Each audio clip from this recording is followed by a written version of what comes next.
কে কত মায়ের দুধ খেয়েছে আমরাও দেখব।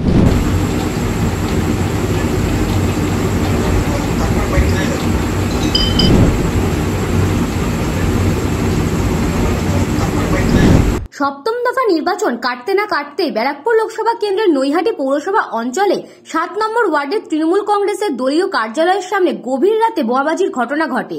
নৈহাটি পৌরসভার 7 নম্বর ওয়ার্ডের কাউন্সিলর রঞ্জন কর্মকার এই বোমাবাজির ঘটনায় বিরোধী দলকে নিশানা করলেন। শাসক নেতৃত্বের পাশাপাশি তারা জানালেন 2019-এর প্রতিচ্ছবি দেখবেন না নৈহাটি ও ব্যারাকপুরবাসী। তাছাড়াও সিসিটিভিতে দেখা যাচ্ছে গভীর রাতে তৃণমূলের কার্যালয়ের সামনে বোমা ফেটে উঠল।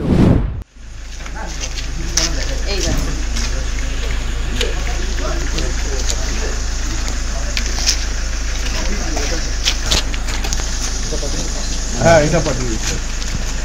হ্যাঁ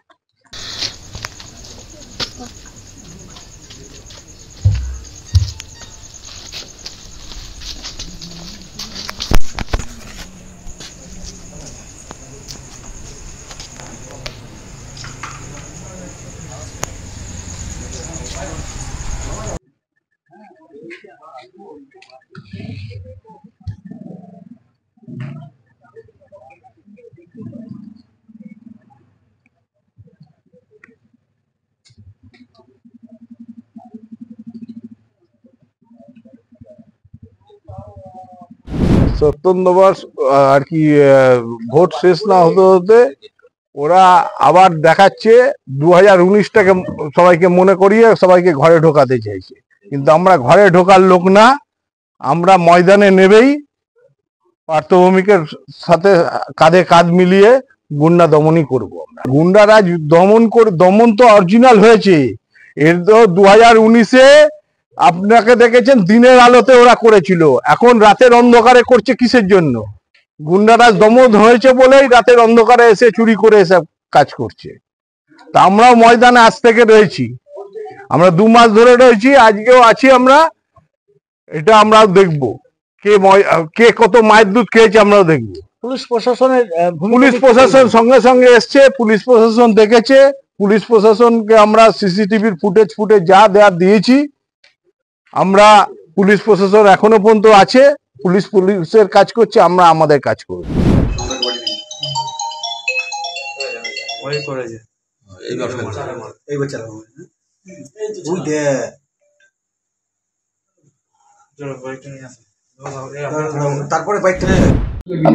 আমি তো বলছি যে ওর আমার কাছে স্পষ্ট আছে কি কে বোম মেরেছে ওখানে।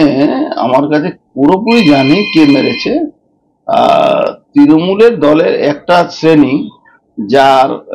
যার বাজারটা বন্ধ করে দিয়েছিল, মানে রোজগারটা বন্ধ করে দিয়েছিল রণ, সেই লোকটা মেরেছে। মুন্না বলে একটা লোক আছে, আংরেজ মুন্না না কি নাম আছে, ওই এই কাজটা করেছে। তো ওকে পুলিশ ধরছে না কেন? ওর তো ছবি টবি অনেকে ক্যামেরাতে এসে গেছে। ভাই সিকিউরিটি পাওয়ার জন্য বোমা তো দরকার নেই। সিকিউরিটি পাওয়ার জন্য তোমাকে টাকা দিতে হবে। 25,000 টাকা মাসে দাও, একটা সিকিউরিটি পাবে। 50 দিলে 2টো পাবে। 75,000 টাকা দিলে 3টে পাবে। আর সেটা তো তুমি জানো কাকে দিতে হয়। আর 1 লাখ টাকা দিলে 4টে পাবে।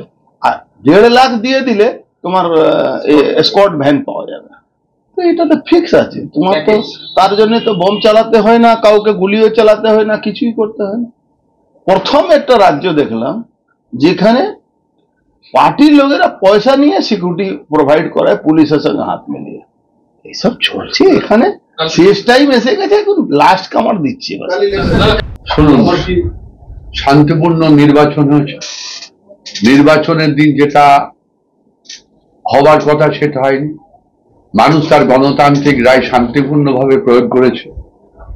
আর মানুষ রায় দিয়েছে, সন্ত্রাসের বিরুদ্ধে রায় দিয়েছে না সন্ত্রাসের পক্ষে রায় দিয়েছে, সেটা মানুষ বলতে পারে। সেটা তো আনন্দ বলতে পারবো না। আচ্ছা, মানে গণদেবতার রায় সেটা ইভিএম মেশিনে প্রতিফলন হয়, আমরা তো আর জানি না। কিন্তু এটা প্রথাগতভাবে গত তো আমরা দেখছি 2019-এর পরে যে সন্ত্রাস এবং 2019-21-এর ভোট গণনার আগের দিন যে সন্ত্রাস, সেই সন্ত্রাসটা যারা করে তারা গতকাল করেছে। আমার এখানে কাউন্সিলর বসে আছে আমার বাদিকে, তার এটা দলীয় কার্যালয়, এটা ওয়ার্ড অফিস নয়, তার দলীয় কার্যালয়। সে দলীয় কার্যালয়ের সঙ্গে 2.5 হাত দূরে বোম মেরেছে। গৌরীপুর যেটা আমাদের অফিস দলীয় কার্যালয়, তার সামনে বোম মেরেছে। আমরা জানি না এটা মানে কোন মানে কিসের আওয়াজ দিতে চাইছে। একদম অবশ্যই বিজেপি। আমাদের তো আর বোম মারার আমাদের তো কোনো কারণ থাকে না। কালকে আমাকে কোন চ্যানেলটা জিজ্ঞেস করছিল যে আপনারা কি আপনাদের দলীয় কর্মীকে এটা কোনোভাবে করতে পারে, এটা অসম্ভব। আমার দলীয় কর্মী, তৃণমূল কংগ্রেসের কর্মী একটা শৃঙ্খলার মধ্যে দায়বদ্ধ থাকে। তারা উচ্ছৃঙ্খলতা বরদাস্ত করে না, উচ্ছৃঙ্খলতা মেনেও নেয়। এবং গতকাল আমার কাউন্সিলর এখানে খুব দাক্ষিণ ভাষায় বলেছে, যদি শুনুন, রায় ইভিএম খুললে 4 তারিখ কি হবে সেটা ইভিএম রায় দেবে।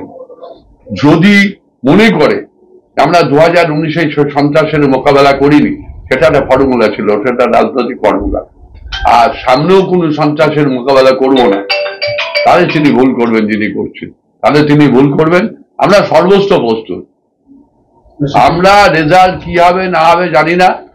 শুনুন, রাজ্য সরকার থাকবে, রাজ্য সরকার তার পরিবর্তন হয় না লোকসভা নির্বাচনের মাধ্যমে। আমরা 100% আশাবাদী, 200% আশাবাদী যে মানুষ ব্যারাকপুর লোকসভায় ওই তৃণমূল কংগ্রেসের মনোনীত প্রার্থী পার্থভূমিকে নির্বাচিত করবে।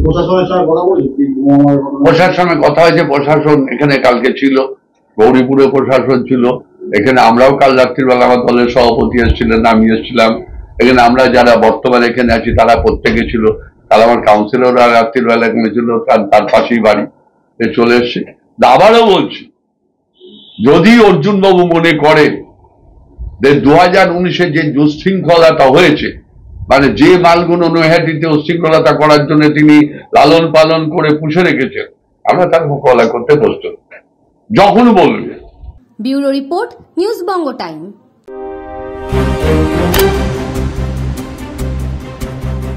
फास्ट मूविंग वर्ल्ड में वही आगे है जिसके पास है स्पीड, जैसे मेघबाला ब्रॉडबैंड। सही स्पीड सही पहचान। सो अगर कांस्टेंट फास्ट स्पीड चाहिए तो ले आइए मेघबाला ब्रॉडबैंड। আস্থা পলিক্লিনিক ও ডায়াগনস্টিক সেন্টার, এক ছাদের তলায় বিশিষ্ট চিকিৎসকদের চিকিৎসা পরিষেবা পেতে আজই আসুন আস্থা পলিক্লিনিক ও ডায়াগনস্টিক সেন্টারে। এখানে সব রকম রক্ত, মল, মূত্র ও কফ পরীক্ষা এবং ECG, easy, EMG, NCD, PFT 24 ঘন্টা। New Shatarupa, one stop solution for your smart choice. এখানে সকল প্রকার ব্র্যান্ডেড কোম্পানির TV, fridge, mobile, computer, laptop, sound system এবং মোবাইল ও কম্পিউটার অ্যাক্সেসরিজ সঠিক মূল্যে বিক্রয় করা হয়। প্রতিটি কেনাকাটায় আকর্ষণীয় ছাড় এবং নিশ্চিত উপহার।